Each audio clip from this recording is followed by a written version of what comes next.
Do you know someone who ruined their life in just a couple of minutes? If so, what happened? A friend of mine got into day trading. Initially, he got lucky and cocky. One day, he lost $225,000 in a matter of minutes, wiped out his entire account. His wife was none too pleased. I feel like none too pleased might be underselling it a bit. Honey, I have good news and bad news. Good news is, I've decided to give up my day trading hobby so we can spend more time together. My cousin Raj thought he'd be clever and fake a work injury to get a few days off. He posted a detailed Facebook story about his severe back injury from lifting boxes, and even uploaded a photo of himself in a neck brace, looking pitiful. Plot twist. He forgot his boss was on his Facebook friends list. Double plot twist. While his boss was reading this post, Raj was literally in the background of his friend's Instagram story doing backflips on a trampoline at a birthday party. Neck brace, nowhere to be seen. He went from injured employee to unemployed comedian in about 20 minutes. The firing happened faster than his fake injury supposedly healed. Why did he make an initial FB post if he didn't think he was friends with his boss? Raj probably figured his boss would hear about his, quote, injury through the normal channels. HR, phone calls, maybe a formal email. He forgot that nowadays, your boss finds out you're, quote, sick the same way they find out about your weekend plans, through social media at 2 a.m. while they're procrastinating on their own work. He basically sent his fake sick note directly to his boss's timeline and wondered why he got caught. Modern problems require modern stupidity. I know a guy that was a promising baseball prospect. He got in a verbal altercation leaving a bar and threw a brick that ended up hitting a woman in the head and severely injuring her. Don't let temporary emotions have permanent ramifications. Thank you for your words of wisdom, Big Jiggly Ballsack 151. I can't say ruined, as he seems to be getting by and adapting, but a cousin tried to rob someone while playing cards and got shot and paralyzed. Edit. My bad. He was cheating in a card game and got shot. Did he say this town ain't big enough for the two of us? Found out years ago that my young bartender friend that managed to buy her bar got the money for the bar by killing her grandparents one night after plotting to get the insurance money with her boyfriend on a whim. How do these people think they're going to get away with a bloody murder and no planning? A friend of mine in university worked as a bouncer at a bar on the weekends. He was in engineering and had good grades. Never drank or got into fights. One night while working at the front door of the bar, he denied someone entry for being belligerent. The person began arguing, a scuffle broke out, and my friend punched this person in the head. They fell down, banged their head off the sidewalk, and died.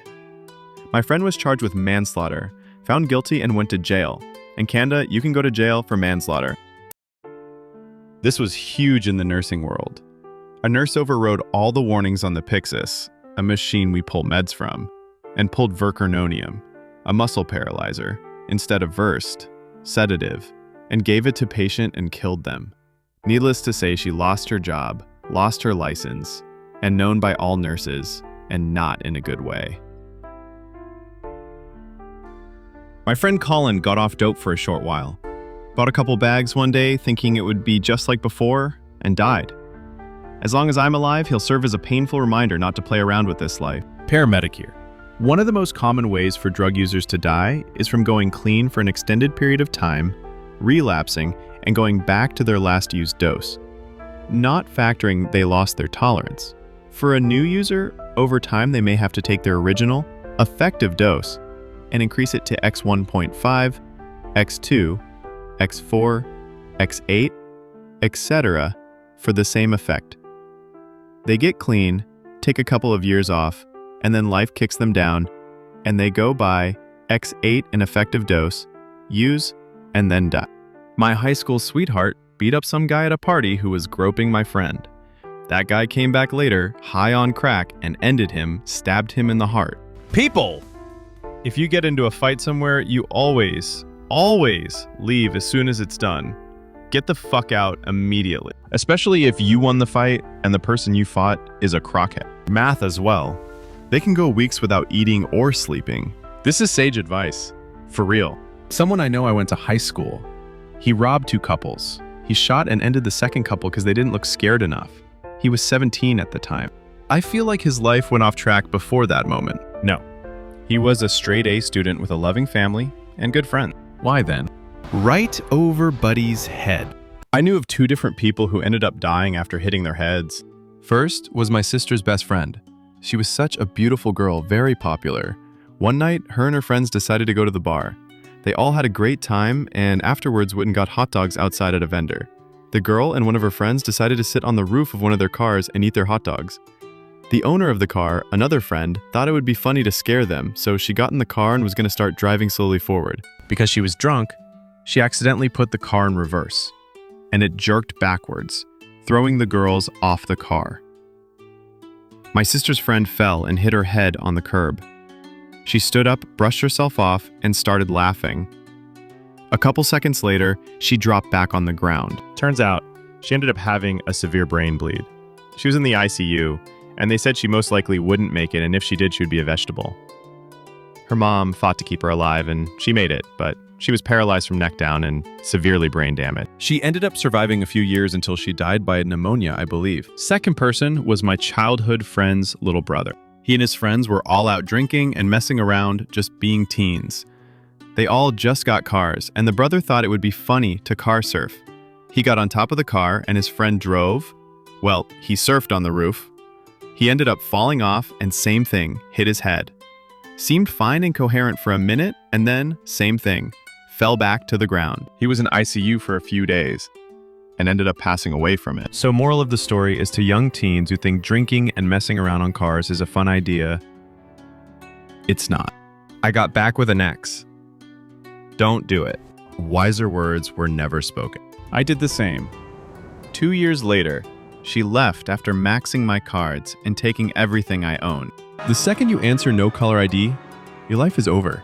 But what if they're offering an extended warranty? Or the option to bundle? Did you know you can bundle? I got back with an ex. Our 17th wedding anniversary is tomorrow. She's playing the long game. Don't fall for it. Best prank ever. A shipmate of mine in the Navy was doing maintenance on a fire control radar transmitter that contained a high-power output klystron tube. The cabinet should have been powered down before he inserted test probes and powered back up to take measurements. But he gun-decked the power down steps and reached into the energized cabinet with his test probe hand while holding the cabinet door with his other hand, grounding himself. When the power arced and contacted his hand, the high-potential electricity instantly traveled from that hand through his body and out his other hand to ship's ground. He was dead before he hit the deck. Sad because it was preventable, and stupid because he was foolish to skip critical steps in the procedure. My first husband died in a car accident when he decided to check his phone while driving. I'm very sorry for you. Drink. Drive. Death. Thought it'd be a good idea to streak at his high school graduation. He got arrested, didn't graduate, and had to register as a sex offender. Ever since every year at that high school, every graduate has to open their robes so a teacher can check before they're allowed to enter the gym for the graduation ceremony. My 21-year-old cousin had a new Camaro, got drunk and went joyriding with his best friend. He was recording at the time. When they flew off the on-ramp, the speedometer read 106 miles per hour. He ended his best friend and mangled his own arm. He's been in prison for several years now, joined a gang, got himself beat up a few times. Our immediate family is small, and he's my only cousin on that side.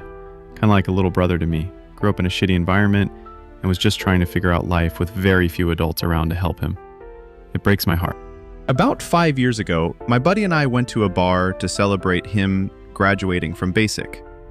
While we are at the bar, he hooks up with a woman in the bar. They have sex in the bathroom and go on their way. The very next day, she calls the cops saying he assaulted her. If that wasn't bad enough, it was found out that she was also underage. It was one big clusterfuck after another.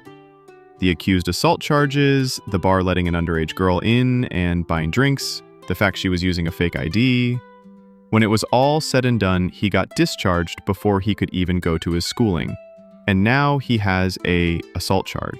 I used to work in a rehabilitation center for people with brain injuries. Most of those stories are tragic. But there was one guy I felt especially sad for. He was in his late 20s at the time, and a really good-looking guy. He was also very sweet. Anyways, a few years prior, he was working as an electrician and accidentally got electrocuted. He was just a normal guy prior to his injury. He had a fiancée. That split second changed the trajectory of his life. The sad part was he had no short-term memory, so he would forget something that was told to him almost immediately. One of the people he talked about was his fiancée. He would talk about going on dates with her and getting married. He still had a picture of her by his bed. I later found out that she was with a new guy and getting married. No one wanted to tell him because it would just break his heart for a few minutes, and then he would forget again. He probably still has her picture all these years later.